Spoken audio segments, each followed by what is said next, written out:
dije, ¿por qué te vas a meter ahí? Estuvo 3000 vueltas. Antes de llegar al río.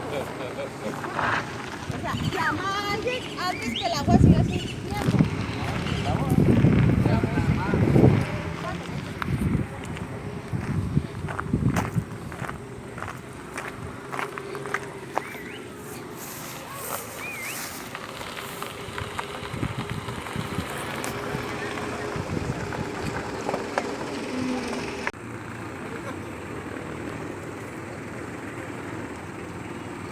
Venga, Matías, guapo.